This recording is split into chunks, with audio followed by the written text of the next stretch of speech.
Bolivia es el país más deforestador del mundo, más deforestador del mundo.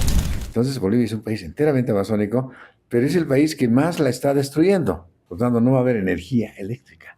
Y como las otras generación de energía eléctrica es a gas, y el gas se está acabando, entonces es fácil que en 5 o 10 años Bolivia no tenga electricidad. Hola, estamos con el segundo episodio de aquí, del podcast de Totalmente. Bienvenida, bienvenido. Y vamos a hablar hoy de la Amazonía, esa selva tropical que es la más grande del mundo.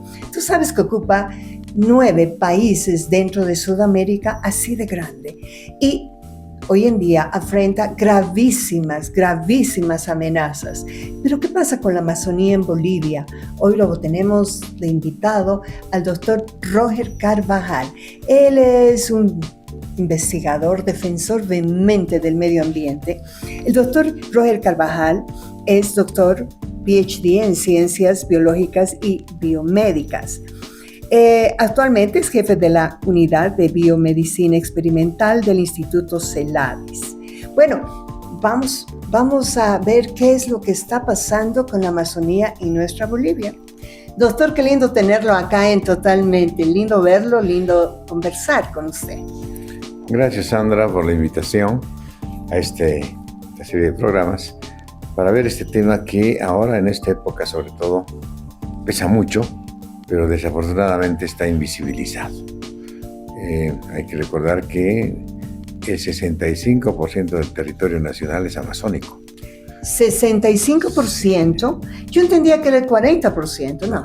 Lo que pasa es que depende del concepto que tengamos de Amazonía. Mucha gente cree que Amazonía es la selva de Benipando, nada más. Pero el concepto que se usa y debe utilizarse siempre es el concepto de cuenca amazónica. O sea, el río Amazonas con todos sus tributarios desde su origen. Todo eso es la Amazonía. Por lo tanto, tiene muchas ecorregiones, no es selva nada más. Y la mayor cantidad de ecorregiones dentro de la Amazonía están en Bolivia, porque tiene valles. Por ejemplo, en Bolivia, el único departamento que no es amazónico es Tarija. Todos los demás son amazónicos. Claro, porque nosotros cuando pensamos en la Amazonía, pensamos en la selva. Y no es solo la selva. Los ríos que van a la Amazonía, por ejemplo, el Choqueyapo, es un río amazónico. Y está en medio de toda La Paz. Claro, por lo tanto, La Paz es una ciudad amazónica. En los mapas de Amazonía, estamos dentro de la Amazonía, La Paz, Santa Cruz, Cochabamba. Y inclusive Potosí es amazónico, porque varios de sus ríos drenan al río Caine, y el río Caine se convierte en río Grande, río Mamoré, y llega a la Amazonía. Llega hasta el río Amazonas a través del río Madera. Entonces, todos estos ríos, incluyendo algunos que están en el Chaco. Hay un río que se llama Parapetí, que nace en Chuquisaca y luego llega al bañado de Ixozoj, en el Chaco. Y cuando el bañado de Ixozoj se llena, rebalsa, entonces arma un río que es temporal, que llega a la Laguna Concepción. Qué interesante. Y en la Laguna Concepción llega el río Itenes, ese río que se llama San Miguel. Entonces, parte del Chaco inclusive es Amazonía. La cordillera oriental, todo eso es amazónico. Por tanto, hay muchos ecosistemas, muchas alturas, muchos relieves. Y en este sentido de pertenencia que tenemos nosotros bolivianos, hay una tendencia en que la parte occidental, por ahí, no siente esa pertenencia porque considera que la Amazonía está en el oriente y no así en 8 departamentos de Bolivia. Sí, los yungas son amazónicos, totalmente Amazonía subandina se llama. Y cuando uno ya pasa la cordillera está en la Amazonía. Por ejemplo, en el Parque Nacional Madidi, que es enteramente amazónico, hay como 7 niveles, desde las nieves altas, pasando por Puna, pasando por niveles más bajos, hasta la selva tropical. Todo eso es Amazonía. Es que hay algo que debemos pensar permanentemente los bolivianos, y es que si nos remontamos a los orígenes, ¿cómo se formó la Amazonía?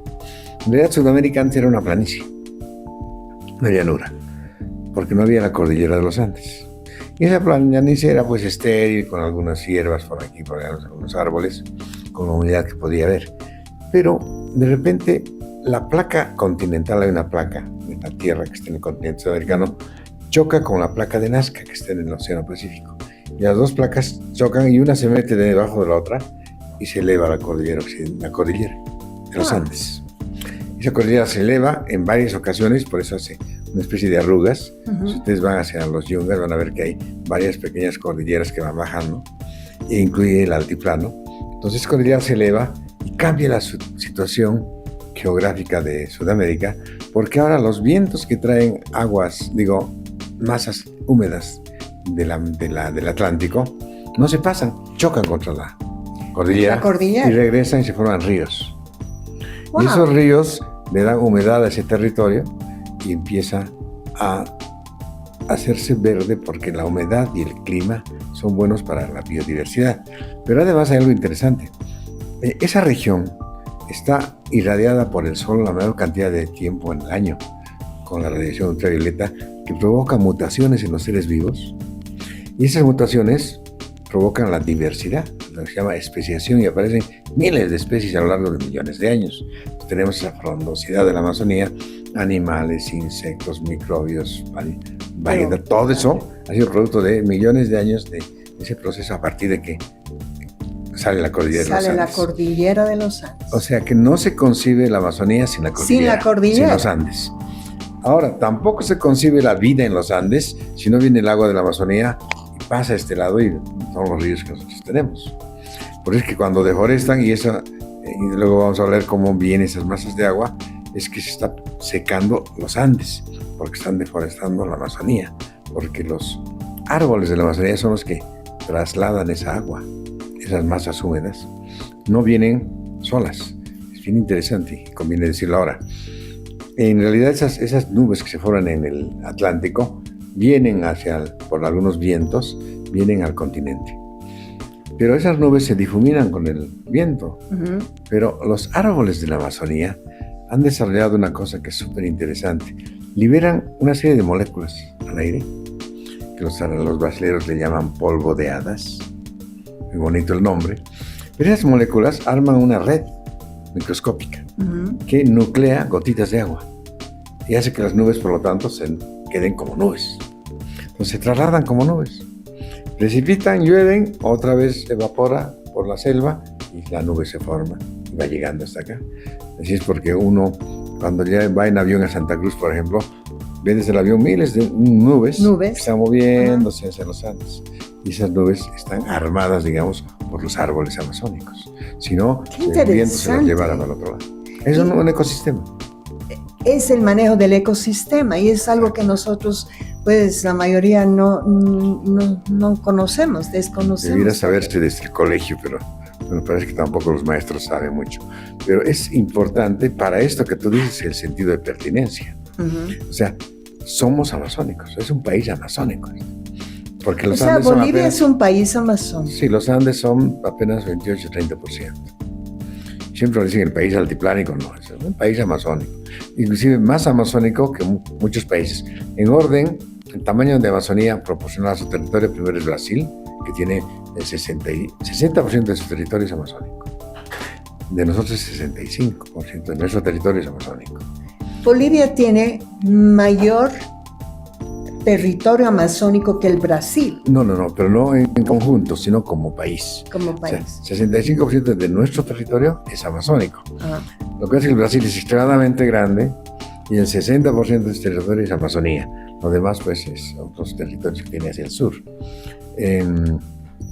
Obviamente es mucho más grande el Brasil, pero si hacemos proporcionalmente, Bolivia tiene más territorio amazónico por la escala de dimensión. Bueno, Venezuela tiene muy poquito, ¿no? 5%, Colombia tiene como 20%, Ecuador tiene igual 5%, Perú tiene como 30%, casi un 50%. Entonces Bolivia es un país enteramente amazónico, pero es el país que más la está destruyendo. A la hora de ver el tema de incendios, por ejemplo, obviamente Brasil ha incendiado más que Bolivia, pero si lo relacionamos per cápita, por la cantidad de población, por la cantidad de territorio, Bolivia es el país más deforestador del mundo, es el que más está destruyendo la Amazonía. El año pasado, 12 millones. Siendo que la Amazonía es la selva tropical más grande del mundo, ¿Hay alguna ley, algo que prohíba a un país hacer lo que Bolivia hoy está haciendo? Sí, de hecho hay leyes internacionales que prohíben el incendiar, que debe respetarse, pero bueno, el gobierno tendría que ser respetar. Y desafortunadamente es la gente vinculada al gobierno la que incendia, ¿no? Pero los interesados en que se incendie, porque esos terrenos les interesa para la parte agrícola, son las grandes agroindustriales en Santa Cruz. Eso todo el mundo lo sabe. Al mismo tiempo, la Amazonía también alberga a varias etnias, a varios grupos de indígenas. ¿Qué pasa con ellos al hacer la deforestación y hacer esta supuesta modernidad? Bueno, es un tema bastante complejo porque los grupos indígenas son grupos muy heterogéneos. Hay algunos que son desde los que no se han conectado con la civilización y no quieren. Son grupos llamados no contactados, que están sobre todo en el norte de La Paz, que nadie toma contacto con ellos y están viviendo ahí y voluntariamente no quieren vincularse a la civilización.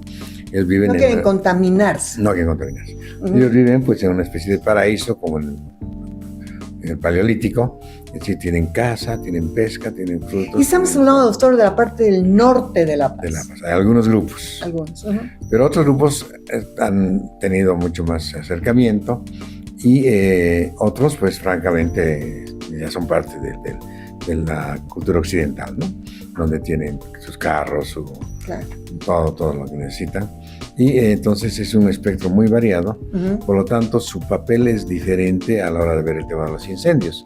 Algunos que se ven muy afectados porque su territorio se lo queman, porque después los avasallan y los siembran y al final los dirigentes ceden. Es toda una historia muy complicada porque depende de una serie de leyes que han fomentado los incendios, ¿no?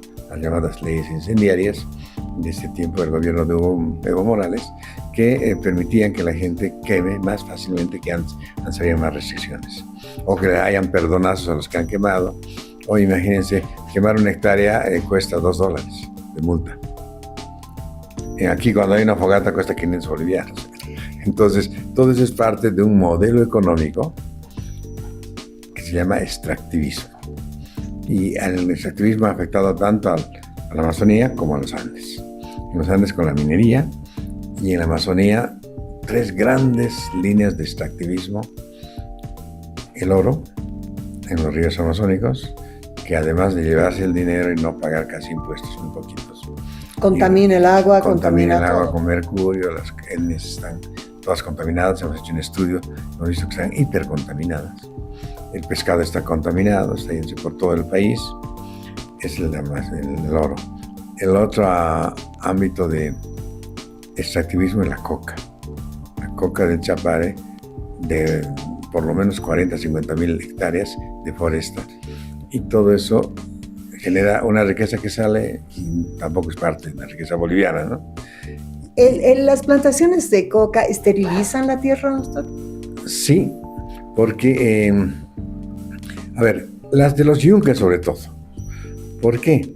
Porque los yungas hacen un sistema de graderías, no sé si han visto desde el avión, que provoca que el agua corra por esos surcos, pero quitan las hierbas, todas las hierbas, para no competir en nutrientes con la coca. Y después, cuando ya la coca va degradándose, porque en cada cultivo tiene menos propiedades, entonces la tienen que recambiar, y esos sitios se quedan hierbos, se quedan secos. En este momento, por ejemplo, varios lugares de los yungas, cerca de Coroico, como Coripata, está totalmente seco. Cuando se ven los análisis satelitales, son manchas que no tienen absolutamente nada de humedad. Entonces todos saben, los de esa región, que se está secando los yungas. ¿Por qué? Porque quitan bosque. El bosque es, como hemos dicho hace un rato, el que trae y distribuye el agua. Pero cuando el bosque todo es coca, entonces se queda todo como graderías de ladrillos, ¿no? Entonces el agua, cuando llueve, baja corriendo y provoca inundaciones. No se chupa. Es ya tierra estéril, inútil. Inútil, y hay que ponerle químicos para que siga dando, pero igual van avanzando en la frontera agrícola, otros lugares, y van quitando selva. Es un desastre ecológico tremendamente grande, porque además usan pesticidas que dañan a las bacterias del suelo que dan la fertilidad.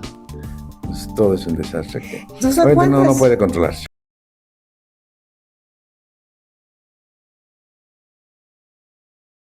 ¿Cuántas hectáreas de bosque se habrán perdido en Bolivia? Bueno, a ver, el año pasado se han perdido 12 millones de hectáreas. Solo el año pasado. Solo el año pasado. De los cuales 8 eran bosque. Los demás eran pastos y otros arbustos. Y bosque primario.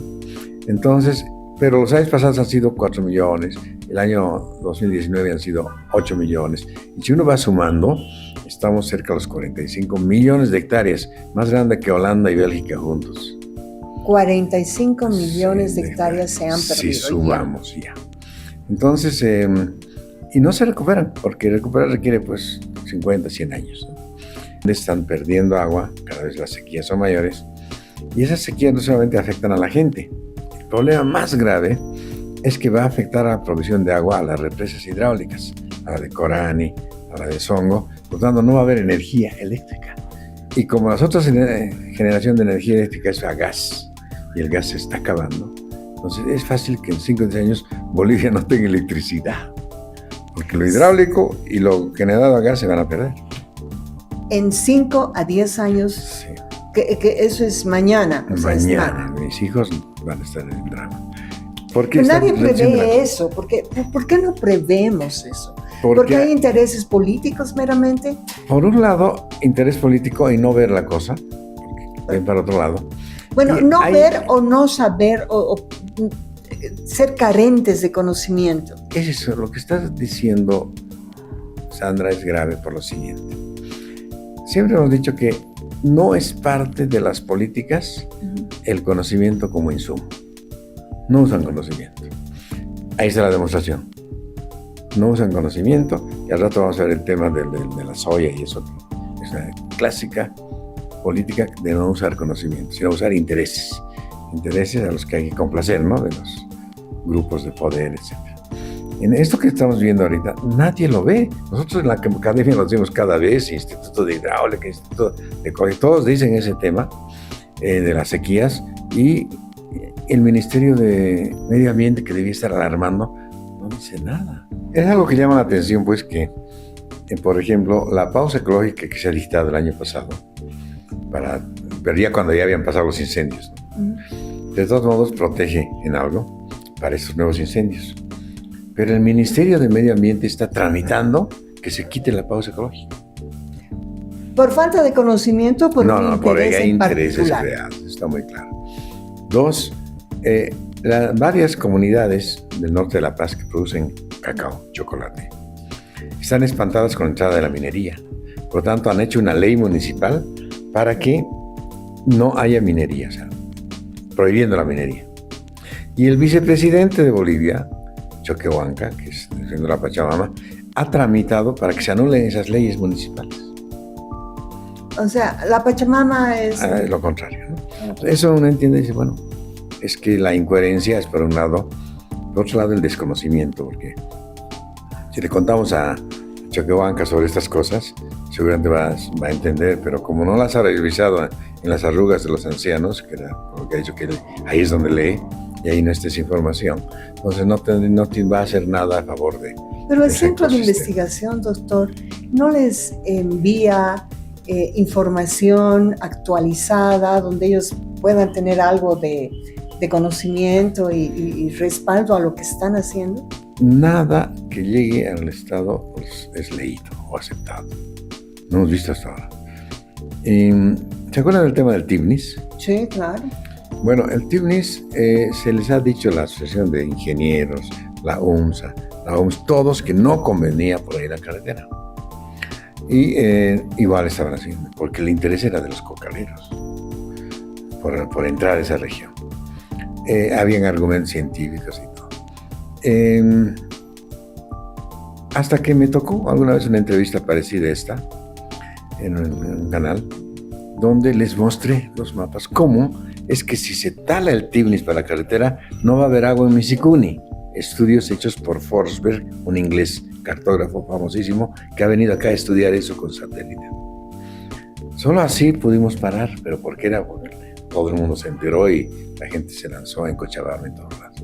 Pero digo, la única manera de contrastar es que la sociedad se empodere con conocimiento. Así es. Y pueda interpelar al Estado. Por eso lo que en este momento se está haciendo es eso, difundir conocimiento para que la gente tenga, por un lado, el sentido de pertenencia y por otro lado, proteja estas regiones, porque son suyas. Y al mismo tiempo, el que nosotros nos vayamos a quedar sin agua en 5 años. Sí. Es choqueante, o sea... Claro, porque para empezar hay más demanda de agua por las ciudades que crece. Las represas no son lo suficientes y aún así se secan porque cuando no hay suficiente lluvia, pues para empezar no son impermeabilizadas, entonces se insumen, pero por otro lado se consumen y se acaban. Y además se evapora. En altura se evapora mucho más porque ahí no hay presión de vapor en el ambiente, más vacío, la evaporación es mayor. Todo eso hace que si se reducen las lluvias drásticamente por la deforestación, hay que recordar que el 11.5% de la selva está deforestada ya por los cultivos y otra parte por los incendios, que todavía no son cultivos, pero ya van en camino. Entonces, todo este territorio deforestado va a ser la causa de que los Andes tengan que abandonarse las ciudades. En este momento, por ejemplo, nosotros, La Paz recibe agua del norte de La Paz, del Madidi, y están deforestando los mineros y otra gente que está entrando a sembrar caña para el azúcar, cosas así.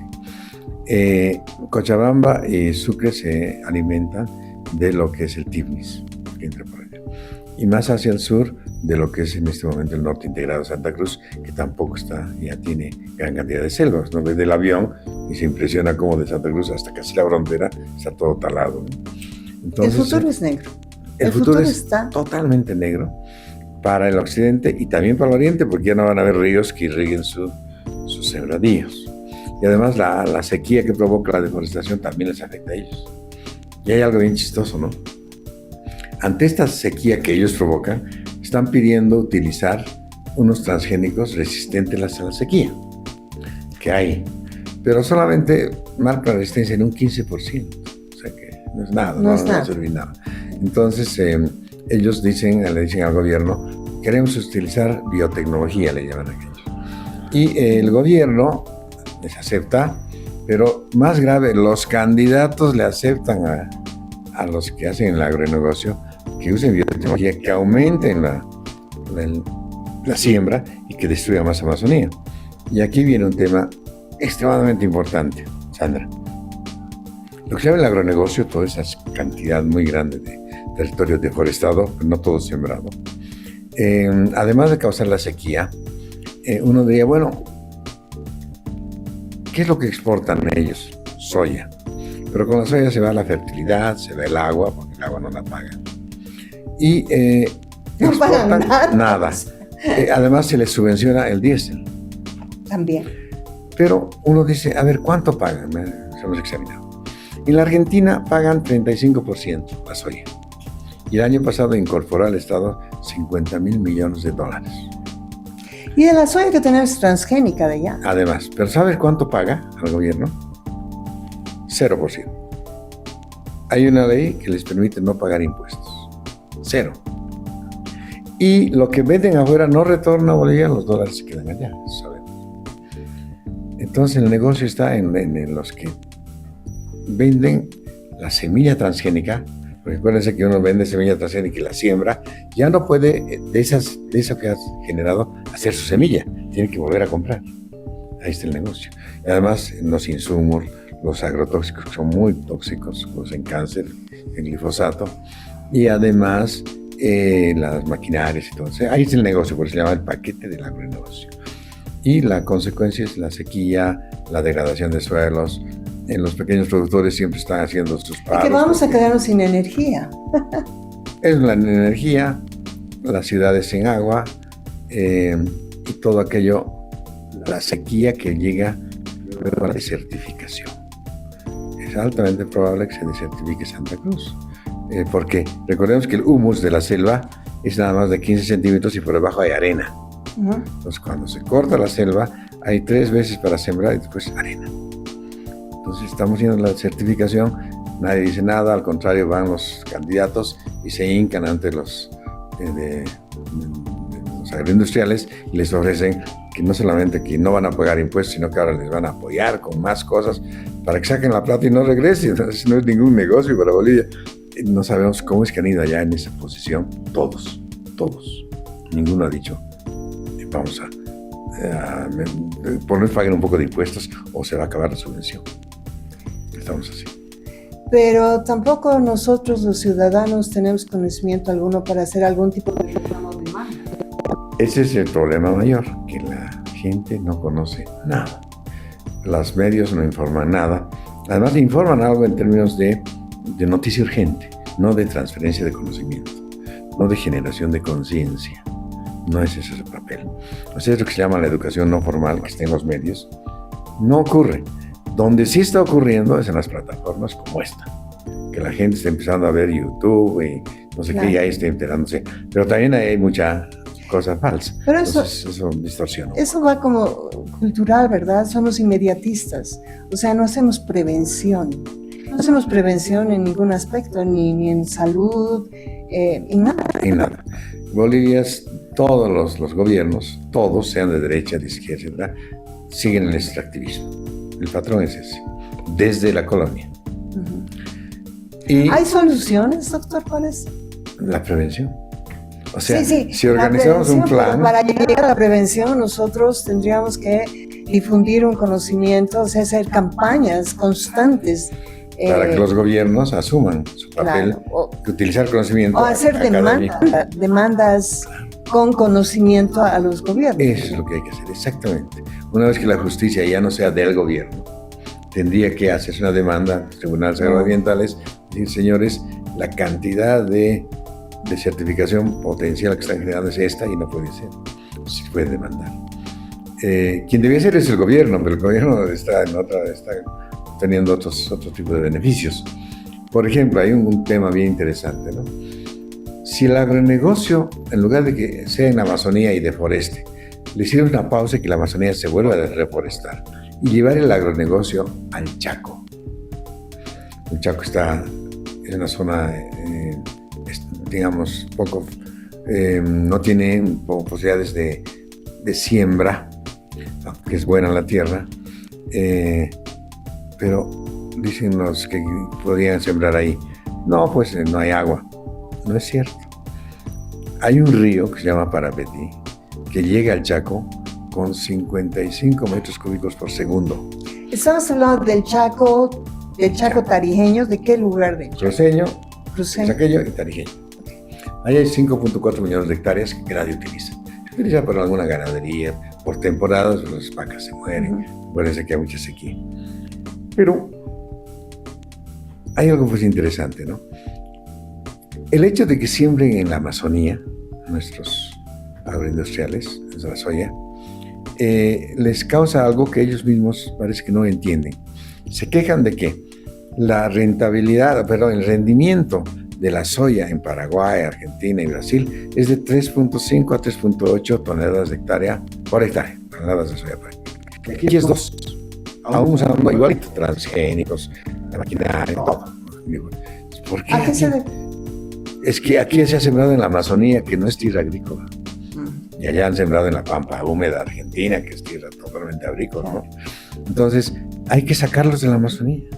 Y en el Chaco hay agua subterránea. Hay una cantidad de agua que se insume en los bañados de Isosó, que viene del río Parapetí, y que se va al acuífero Guaraní. Y no utilizamos esa agua que viene de los Andes. La perdemos toda. Cuando podríamos irrigar, como han hecho los peruanos, y hacer que se siembre en una modalidad que se llama riego controlado. Una cosa es la lluvia, que es lo único que ellos ruegan para que llueva, y otra cosa es tener agua controlada, bien calculada, y los cultivos son mucho más eficientes. Además se pueden sembrar cosas de mucho más valor, como por ejemplo el algodón egipcio, que todo el mundo valora, que puede sembrarse en el Chaco. Pero todas esas cosas requieren conocimiento, y voluntad política de Estado. Y el Estado no está ahí, está para otras cosas. Doctor, ¿qué podemos hacer ¿Cuál sería una salida? Por eso, aplicar el conocimiento. Bueno, aplicar el conocimiento es el hacer mayor difusión. Sin embargo, cuando hay intereses políticos, poderes políticos, evitan que los medios de comunicación principales, como son canales, radios, no lo difundan. Claro, lo dicen de una manera que no genera cambio de conciencia, cambio de actitud en la gente. Es decir, por ejemplo, sabe que los interculturales son gente que, según su origen, y van y queman, porque luego con eso hacen tráfico de tierras. Y eso están esperando los menonitas, los rusos, todos los dueños de aquellas regiones, de los terratenientes, para sembrar soya, sacar. Entonces, hay toda una connivencia entre el Estado y su gente, hay que reconocer, los interculturales es gente que el Estado las promueve, y los agroindustriales están esperando. Entonces hay una connivencia implícita, aunque no lo dicen, pero es implícita. Entonces, todo eso tiene que frenarse, pero cuando dicen vamos a multar los incendios o vamos a meterlos a la cárcel, todo eso, pero al año siguiente va a volver a ocurrir. No se ha quitado de raíz el origen, y el origen es el agronegocio en la Amazonía boliviana. No hay sentido de pertenencia. No hay. Por eso hay que llevarlos a otro lugar, y ahí les va a ir mejor, van a sembrar con más rendimiento, van a tener agua, van a tener que hacer un poco de inversión en lo que no quieren. Pero bueno, habrá que convencerlos, pero eso requiere que un presidente conozca y hable, tenga asesores, todo, pero bueno. Por muy asesores que tengan, los asesores que ellos tienen son los asesores que les conviene. Right. Sí, su visión es más política y de intereses, ¿no? Así es. En eso de no tener ese sentido de pertenencia, ¿será que al hacer una campaña de difusión, de conocimiento, tendría que también hacerse eso que es identidad? Sí. Identificar nosotros, los occidentales, con toda esa riqueza que tiene el Oriente, o el Oriente con la riqueza que pueda tener el Occidente. Recordemos que la Amazonía también es el Occidente.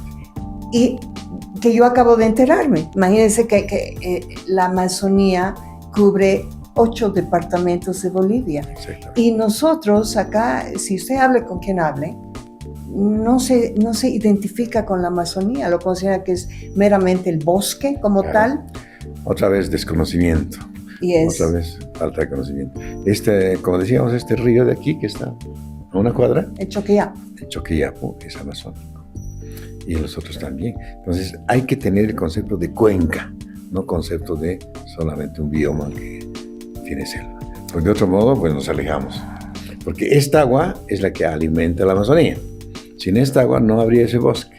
Pues es una unidad hidrobiogeográfica. El agua, la vida, el bosque, todo junto. Porque si no hay uno, no hay nada de lo demás. Entonces nosotros estamos involucrados como población, como habitantes, como miembros del ecosistema.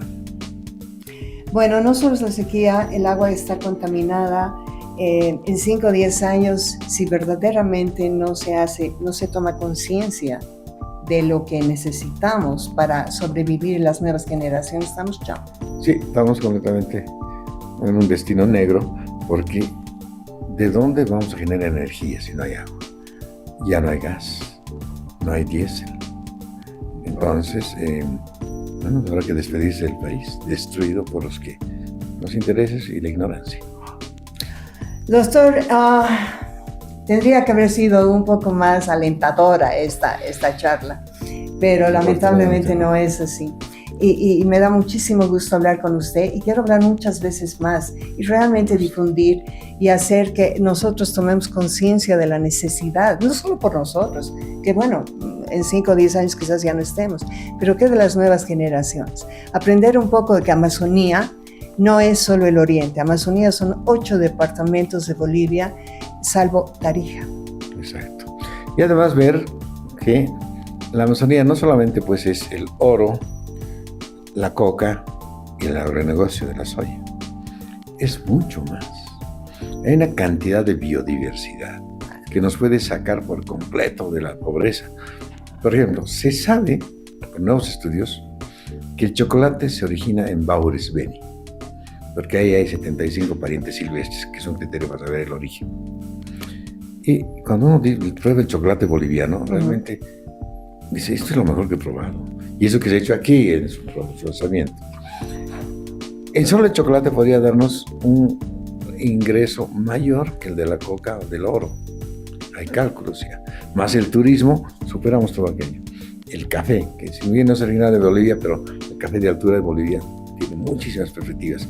Los frutos amazónicos. Otro tipo de productos como plantas medicinales, como hay la madera. Hay que recordar que se saca madera destruyendo bosque, cuando en realidad lo que debiéramos hacer es que todo eso que se ha despoblado de bosque, que ahora son zonas en degradación, debiera hacerse lo que se llama la forestería análoga, fabricar nuevos bosques también con biodiversidad, no solamente un tipo de árboles combinados, y poner árboles de alta valía por ser maderas preciosas. Hay cálculos, se sabe por ejemplo que el de la Mara, el metro cúbico está alrededor de $3,000 y un árbol produce como 5 metros cúbicos, y si uno siembra 100 árboles por hectárea y hay 10 millones de hectáreas, son números que no alcanzan en la hoja de papel de dinero que tendríamos, no ahora, entre 50 años, nuestros hijos y nietos. Pero hay programas a nivel mundial que si el árbol está ya declarado en viabilidad, le compran con el 20%, que es muchísimo dinero. Pero no, están la tierra degradándose, volviéndose pajonal y luego arenal, y ahí se acaba.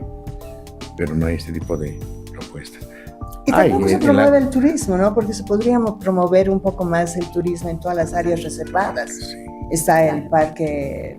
Pero lo están queriendo quemar. Acuérdense que los mineros están presionando para entrar al Parque Madidi y destruirlo.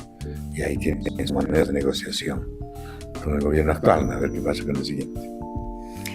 Tenemos que votar, ¿verdad? Votar. Pero bueno, lo siguiente será que sigamos profundizando en el tema. Así es, mi doctor. Gracias de verdad. Y gracias por tanto conocimiento. Tiene que haber una segunda parte. Antes con gusto. Sí, ya lo hemos hecho en varios episodios, ¿verdad? ¿Qué les recomienda a toda la gente que nos esté escuchando? Bueno, que tome conciencia, lo primero, ¿no? Primero, la secuencia es así: información, que se vuelve conocimiento cuando se problematiza la gente, que luego se vuelve conciencia cuando ya lo asume como necesidad de resolver algo, y luego acción. Información, conocimiento, conciencia y acción. Eso es lo que no ocurre. La gente acciona sin conocimiento y no hace todo el proceso. Y la información se le rebota porque está en otras cosas. Entonces uno tenía que tomar conciencia de que el futuro está en nuestras manos. Tomar conciencia y tener conocimiento. Gracias, doctor. Ha sido lindo tenerlo acá en Totalmente. Y gracias a ti por ser parte importante de este podcast aquí en Totalmente. Soy Sandra Villagra.